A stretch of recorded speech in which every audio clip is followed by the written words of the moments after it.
이사야 선지자는 유다 단일 왕국에서 가장 오래 선지 활동을 한 선지자입니다. 60여 년을 선지 활동했습니다. 유다 제10대 왕 우시야 때부터 13대 히스기야까지, 그리고 전승에 의하면 히스기야의 아들 므낫세 때에 선지 활동을 하다가 므낫세에게 순교를 당했다고 전해집니다. 이 시대가 언제냐 제대로 알려면 역대하 26장부터 32장까지를 읽어야 됩니다. 역대하 26장은 너무나 귀중한 내용입니다. 우시야 왕에 대한 기록입니다.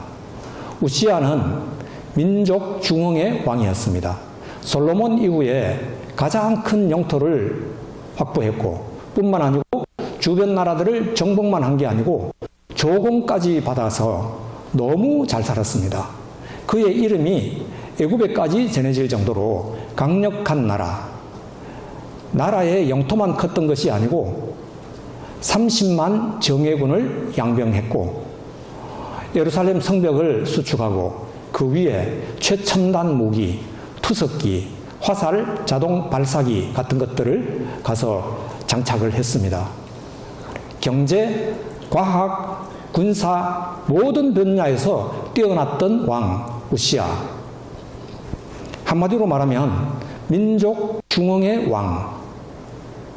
그런데 이 우시야가 그렇게 형통했던 것에 대해서 역대하 26장 5절은 이렇게 말씀합니다.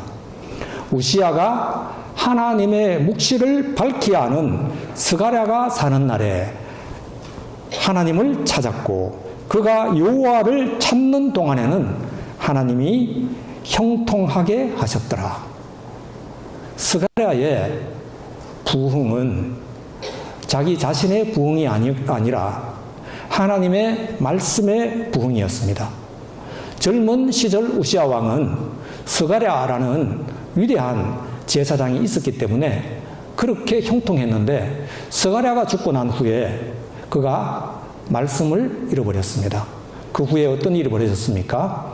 그가 예배하다가, 분향하려고 하다가, 제사장 외에는 함부로 분향하면 안 되는데 그가 하나님께 분향을 하려고 하다가 나병에 걸려서 즉시 폐위되고 별궁에 gat혔습니다. 그저 별궁에 갇힌 정도가 아니고 죽고 난 후에도 열조들의 묘에 들어가지 못했습니다. 왕국에서 열조의 묘에 들어가지 못했다는 말은 악했다는 말입니다. 우시야는 악한 왕이 아니었습니다. 그럼에도 불구하고 그는 열조의 묘에 들어가지 못했습니다. 우리말로 하면 종묘에 들어가지 못한 거예요. 종묘 사직을 잘 보존하고, 사직이라는 말은 땅과 경제입니다. 땅도 경제도 부흥시켜 놓고 자기는 종묘에도 못 들어가는 불행한 왕이 되었습니다. 그의 아들 요담 역시 아버지 우시야의 행위를 따라서 하나님을 잘 섬겼다고 이야기합니다. 이 우시야와 요담을 보면 하나님의 말씀을 따를 때에 누구나 형통할 수 있고, 하나님의 말씀을 떠나면 아무리 위대한 왕도 불행해진다는 걸 보여줍니다. 그 다음 왕이 아하스였는데 악했습니다. 유다에는 악한 왕들이 많았지만 이 시대에는 우시야, 요담, 그리고 아하스의 아들 히스기야, 불세출의 왕이에요. 이 사람은 영적 종교 개혁을 했던 왕이죠. 그냥 나라만 잘 살았던 게 아니고 종교 개혁을 해서 신앙을 부흥시킨 왕 히스기야. 그런데 중요한 것은 이 민족이 부흥하고 경제가 발전하고 번영하고 영적으로도 부흥했던 이 시대에 이사야가 이야기하는 계시는 절대로 축복의 말씀이 아니었습니다. 지난주도 말씀을 드렸지만 현대 신학은 하나님의 사랑을 강조한 나머지 하나님의 진노를 축소하고 있습니다. 성경을 보면 하나님은 항상 진노를 먼저 말씀하세요. 그런데 그 진노의 목적은 진노 자체에 있는 것이 아니고 다시 회복을 위해서 하나님의 은혜 안으로 들어오라고 진노를 말씀하시는 것이다 생각합니다. 저는 오늘 이 본문을 가지고 세 가지의 교훈을 말씀드리고자 합니다. 첫 번째, 영혼이 잘 되고 범사가 잘 될 때에 더욱 조심해야 한다. 영혼이 잘 되고 범사가 잘 되는 게 복입니까? 시험입니까? 둘 다입니다. 건강이 복입니까? 시험입니까? 둘 다입니다. 약한 사람, 병든 사람은 하나님만 붙듭니다. 히스기야가 그랬습니다. 그런데 건강해서 죄를 짓는 거예요. 그래서 건강이 큰 시험이에요. 건강을 주셨는데도 건강을 가지고 하나님을 찾지 못하고 내게 주신 건강을 나의 방종, 내 뜻에 다 써버리면 건강하지 아니하느니만 훨씬 못합니다. 히스기야는 기도해서 응답을 받았습니다. 히스기야의 기도가 얼마나 위대해서 응답받은 게 아니고 기도는 권세가 없습니다. 기도의 능력이라는 책들이 있는데 그 책 내용은 기도의 능력이 있다는 뜻이 아니에요. 기도에는 아무 능력이 없어요. 기도를 들어주시는 하나님께 능력이 있습니다. 그래서 우리가 아무리 기도해도 하나님이 들어주시지 않으면 그 기도는 무용지물입니다. 본문이 그 이야기를 합니다. 15절. 너희가 손을 펼 때에 내가 내 눈을 너희에게서 가리고 너희가 많이 기도할지라도 내가 듣지 아니하리라. 아무리 기도해도 하나님 듣지 아니하신대요. 그래서 기도도 우리가 손을 펴는 것도 우리가 예배 드리는 것도 하나님이 들어주셔야 의미가 있는 겁니다. 많은 시간 제사하고 예배한다고 하나님이 기뻐하시는 것이 아니다. 히스기야는 기도해서 응답을 받았을 뿐만 아니라 기적을 체험했습니다. 그런데 확실한 것은 기적은 사람을 변화시키지 못합니다. 오히려 기적이 사람을 교만하게 만듭니다. 히스기야는 하나님께서 죽는다고 했을 때 아멘하고 죽었으면 너무너무 좋았을 거예요. 그런데 하나님 그동안 제가 했던 선행을 기억해 주세요. 히스기야가 너무너무 착한 왕이었거든요. 그가 울며 불며 하나님께 매달리니까 하나님께서 기적을 행해 주셨습니다. 그러면 그 기적 받고 다시 겸손해져야 되는데 세상에 기적의 응답을 받고 겸손해질 사람은 거의 없다는 것을 히스기야 왕을 통해서 말씀해 주세요. 교만해져 버렸습니다. 그 결과 나라가 망하게 되고 므낫세라는 유다 역사의 가장 악한 왕을 낳게 되고 자기의 자손들은 환관이 되고 남의 나라에 끌려가는 그런 역사가 일어나게 되는 조심해야 됩니다.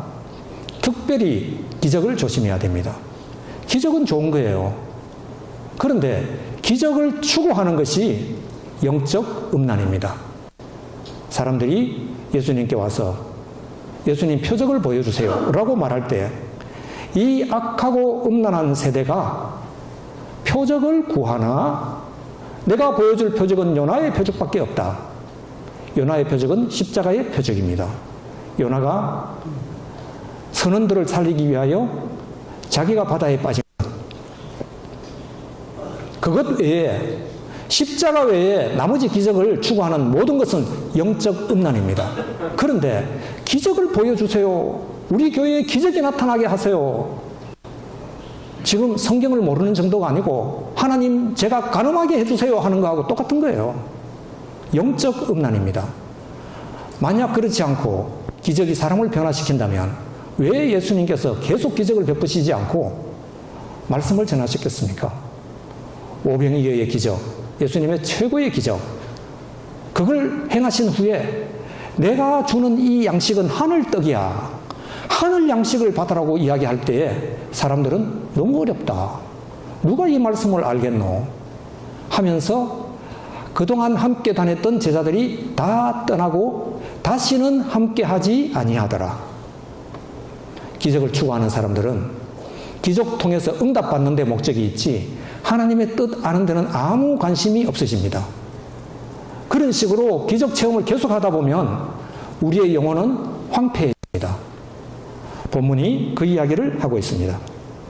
두 번째, 눈으로 보는 현실과 우리의 영적 현실이 너무나 다르다는 거예요.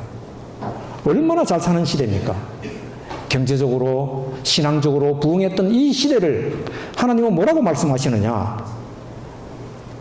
너희가 어찌하여 매를 더 맞으려고 패역하느냐? 너희 온 머리는 병들었고 온 마음은 피곤하였으며 발바닥부터 머리끝까지 성한 곳이 하나도 없고 터진 것밖에 없다고. 새로 맞은 것밖에 없다고. 이렇게 말씀하세요. 지금 잘 사는 줄 알았는데 하나님이 보실 때에는 너희 영적 현실은 지금 죽기 직전이야. 그러니까 어떻게 하라는 말씀입니까? 말씀으로 돌아오라는 말씀입니다. 말씀으로 돌아간다는 게 뭡니까? 오늘 본문으로 이야기하면 하나님을 아는 겁니다. 하나님은 당신의 말씀을 버리는 것을 나를 버렸다고 말씀하세요. 본문에 소도 그 임자를 알고 나귀도 그 주인의 구유를 알건만은, 구유가 뭡니까? 밥그릇입니다. 주인이 주는 양식을 안다는 거예요. 그런데 너희는 소나 나귀보다 못하다. 개의 자식이라고 함부로 욕하지 마세요. 개가 사람보다 훨씬 낫습니다. 개를 모독한 거예요, 그건. 지난번 교회 다닐 때 혼자 사시는 노 할머니 한 분이 강아지를 들고 왔습니다. 애완견입니다. 이러면 소망이 돼요. 그런데 혼자 먹을 양식도 없는데 둘이 먹기가 너무 힘들어서 교회에 들고 왔대요. 그날 제가 오늘 예배 제일 잘 드리는 어린이에게 이 강아지를 주겠다 하니까 그날 예배를 아이들이 너무너무 잘 드렸어요. 꼼짝도 하지 않고 열정적으로 예배를 드렸는데 끝나고 오후 예배가 마치고 난 후에 서로 달라 하는데 문제는 부모들이 하나도 안 가져가. 서로 가져갈 줄 알았는데 부모님들이 다 꺼려서 할 수 없이 저희 집에 왔습니다. 저희 집 사람은 개를 겁냅니다. 그래서 개와 함께 살았던 게 아니고 베란다 한쪽 구석에다가 집을 두고 거기에서 한 2년을 길렀습니다. 하루 10시간 이상을 혼자 집에 있었습니다. 어쩌다가 한 번씩 저녁에 데리고 나가서 학교 운동장 끼는 게 다였지 특별히 해준 게 없었어요. 그런데 제 친구가 하빈 넓은 터에서 사업을 시작한 거예요. 제가 물었습니다. 개 한 마리 갖다 놓으면 어떻겠냐고. 좋다고. 우리 개 너무 좋아한다. 해서 개가 하빈에 있는 친구 사업체로 갔습니다. 이름도 소망이에서 하빈이로 이름이 바뀌었습니다. 갔더니 온 그 마당을 뛰어다니는데요. 너무너무 행복해 보여요. 그래서 제가 기뻤습니다. 그런데 제게 들리는 이야기가 너무 가슴 아픈 거예요. 병우야, 네 왔다 가고 나면 네 차가 서 있던 그 자리에 30분 이상을 앉아 있는다는 거예요. 뭐겠습니까? 지금 주인도 좋지만 옛 주인을 생각한 거예요. 저 그 이야기를 몇 번 들었습니다. 기가 막히게 네 차가 주차했던 그 자리에 가서 오랫동안 앉아 있는다.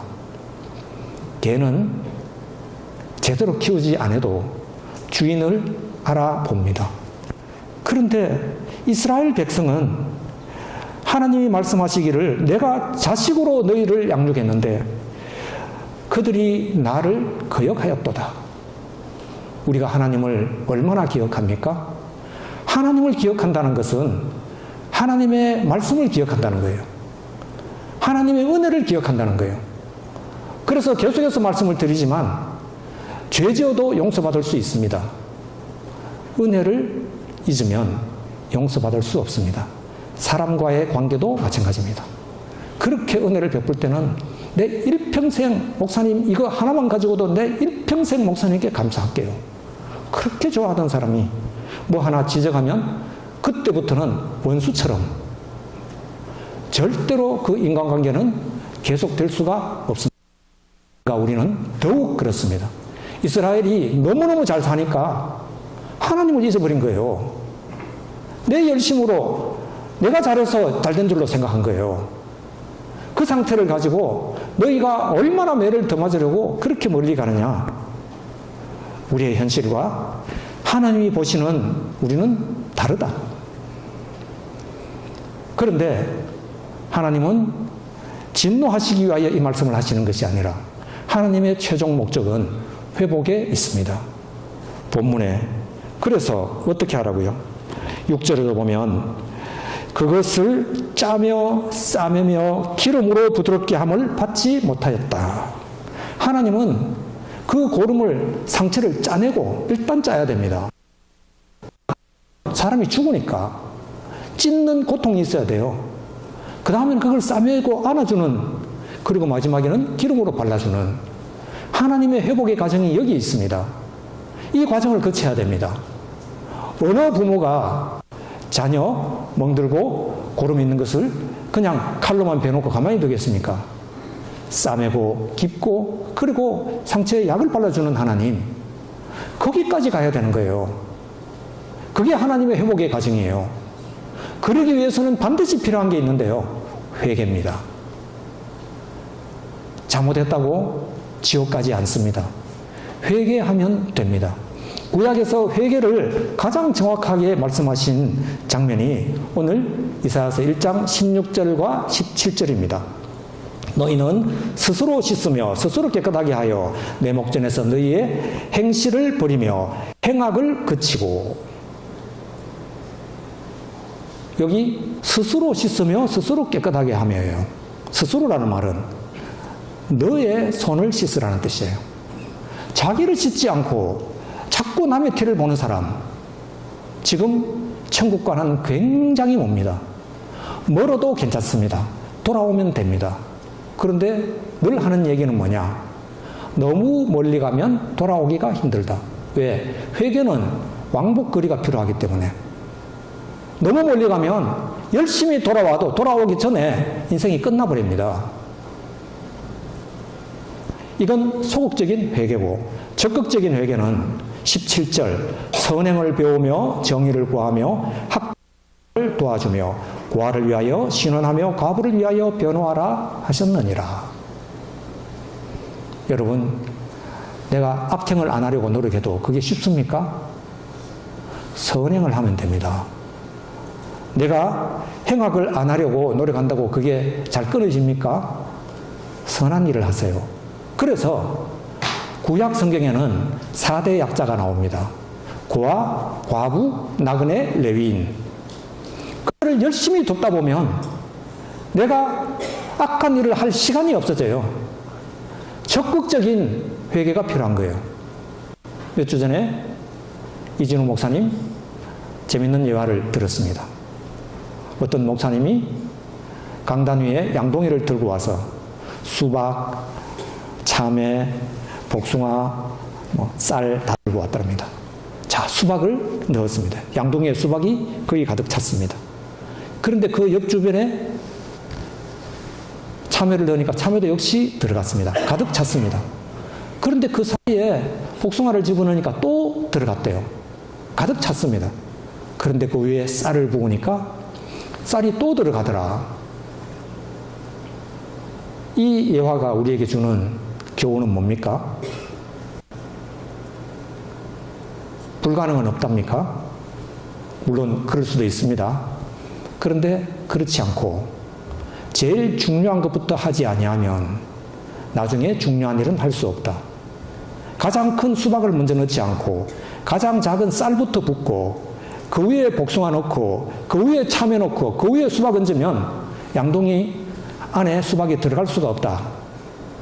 중요한 일부터 해야 됩니다. 내 손을 씻는 것도 중요하지만 남의 발을 씻어주세요. 남의 발을 씻다 보면 내 손은 저절로 씻기는 거 아니겠습니까? 중요한 일부터 하세요. 가장 중요한 것은 뭐냐? 하나님의 말씀으로 돌아가는 겁니다. 아까 불렀던 찬송, 참 좋은 찬송이었습니다. 우리 작은 불을 켜서 험한 바다 비추세. 빛을 찾아 헤매노니 생명선에 건져라. 남을 건질 생각하지 말고 나부터 건지세요. 우리가 착한 일을 하는 것도 좋지만 주의 말씀을 비추는 일이 가장 시급합니다. 어떤 마을에 등대지기가 있었는데 이 등대지기가 얼마나 착한 사람이냐 하면 겨울에 불이 없어서 난로를 못 피우는 사람에게 기름을 나눠주는 분이에요. 밤에 호롱불을 못 켜는 사람에게도 기름을 나눠주고 너무너무 착한 등대지기라고 소문이 났습니다. 그런데 어느 날 밤에 폭풍이 몰아쳤습니다. 온 바다가 캄캄하고 배들이 갈 바를 모르고 있을 때에 문제는 너무 착한 일에 서 다 나눠주고 나니까 불 밝힐 기름이 없는 거예요. 어떻게 됐겠습니까? 배들이 돌아오지 못하고 많은 사람이 죽었습니다. 그 사람은 착한 사람입니까? 악한 사람입니까? 착한 일을 하면서 악을 저지른 사람이에요. 자기의 사명을 감당하지 못한 거예요. 사명부터 감당해야 됩니다. 우리가 불을 밝힌다는 것은 하나님의 말씀을 밝힌다는 뜻이에요. 말씀이 우리 발의 빛이에요. 말씀을 삶으로 살아내는 게 진정한 회개예요. 진정한 회개 없이는 예배가 예배될 수 없습니다. 너희가 와서 예배하는 모든 예배가 내가 싫다. 하나님이 예배를 싫어하시는 분이 아니에요.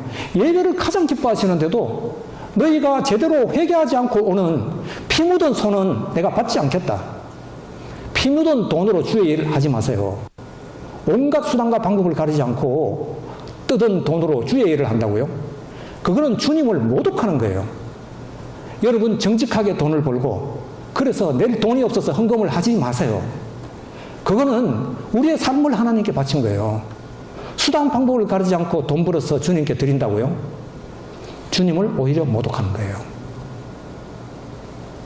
영국 런던 내셔널 갤러리에 가면 성 암브로시우스와 데오토시우스 황제라는 그림이 있습니다. 원래 작품은 루벤스가 그린 그림입니다. 오스트리아 빈에 있습니다. 그런데 그의 제자가 그린 그림이 런던 내셔널 갤러리에 걸려 있습니다. 그 장면에 보면 왕이 성당에 들어가려고 하는데 암브로시우스 주교가 못 들어오게 막고 있습니다. 서슬 푸른 눈을 뜨고 못 들어오게 막고 왕은 엉거주춤 위를 쳐다보면서 거의 허리를 굽히며 좀 들어가게 해주세요. 이런 장면이에요. 왜 그런 일이 벌어졌겠습니까? AD 390년 데살로니가에서 반란이 일어났습니다. 황제가 다 진압하라고 했습니다. 그리고 그때 수천 명의 데살로니가 시민이 죽었습니다. 그 이후에 황제가 밀라노 성당에 예배하러 오는데 왕이 못 들어오게 하는 거예요. 무고한 시민을 죽인 왕은 성전에 들어올 수 없습니다. 이후에 이런 내용이 있었다고 합니다. 왕이 이렇게 말합니다. 아니, 고의로 사람을 죽인 다윗도 성전에 들어가서 예배했지 않습니까? 그때 암브로시우스는 다윗처럼 예배하고 싶으면 다윗처럼 회개하세요. 그 말에 황제가 8개월간 공식적으로 참여했습니다. 그리고 그해 연말 성탄절이 되어서야 교회에 와서 예배할 수 있었습니다. 그것으로 끝난 게 아닙니다. 그 이후에 그가 법을 고쳤는데 사형이나 아주 극형을 당할 사람이라 하더라도 즉시 집행하지는 않도록 한 달의 유예기간을 두고 난 후에 집행하도록. 그게 뭡니까? 확실하게 회개한 거예요. 데오토시우스는 기독교를 국교로 삼은 사람입니다. 콘스탄티노스 황제는 기독교를 공인한 사람이지만 데오토시우스는 기독교를 로마의 국교로 삼은 사람인데 나를 못 들어가게 한다고 이렇게 말하지 않고 그에게 간청하다가 그 암브로시우스의 말 앞에 8개월간이나 참여했던 사람. 그 사람이 위대한 왕이에요. 그래서 그렇게 쓰였다고 저는 생각합니다. 말씀을 맺겠습니다. 하나님은 우리에게 계속 말씀하십니다. 오라, 우리가 서로 변론하자. 너희 죄가 주홍 같을지라도 눈과 같이 희어질 것이요 진홍같이 붉을지라도 양털같이 희게 되리라. 이 말씀은 누구에게나 주시는 말씀이 아니에요. 운다고 이 말씀이 해당되는 게 아니에요. 자기의 삶을 바꿀 때 이 말씀이 해당됩니다. 말씀을 붙드세요. 말씀 안에 있으면 형통합니다. 우리의 믿음의 객체는 대상은 하나님이지만 그 믿음이라는 게 뭡니까? 말씀 붙드는 거예요. 출애굽기 14장에 보면 하나님이 이렇게 말씀하십니다. 모세가 밤새 기도하고 하나님께 부르짖습니다. 그런데 홍해가 안 갈라졌어요. 어떻게 했겠습니까? 더 부르짖은 거예요. 그러니까 하나님 말씀하시기를 네가 어찌하여 내게 부르짖느냐? 백성들을 앞으로 나가게 하라고. 무슨 말씀입니까? 홍해가 갈라져서 백성들이 간 게 아니고 홍해가 갈라지기 전에 백성들을 진군시킨 거예요. 그게 믿음입니다.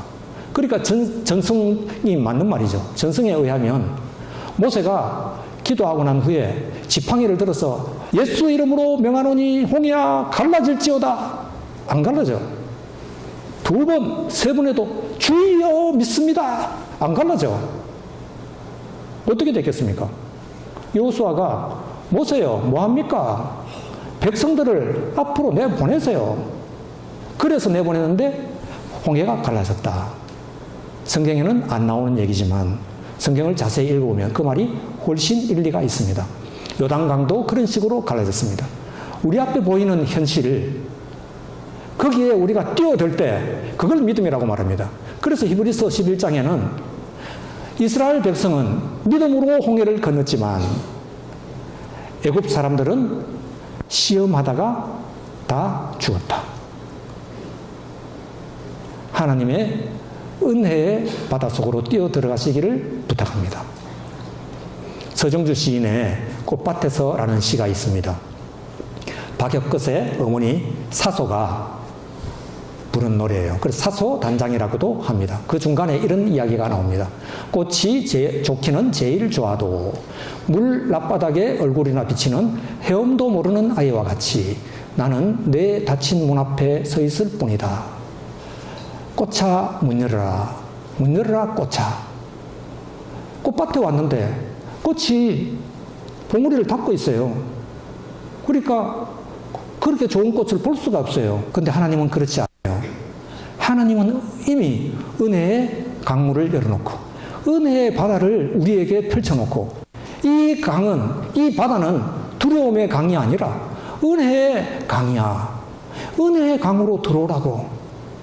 들어가는 사람만 하나님의 은혜를 체험합니다. 눈에 보이는 대로 살지 말고 그 뒤에 계시는 하나님, 그리고 주시는 하나님의 말씀을 찾는 분들이 진정으로 은혜를 누린다고 믿습니다. 기도하겠습니다. 하나님 아버지 감사합니다.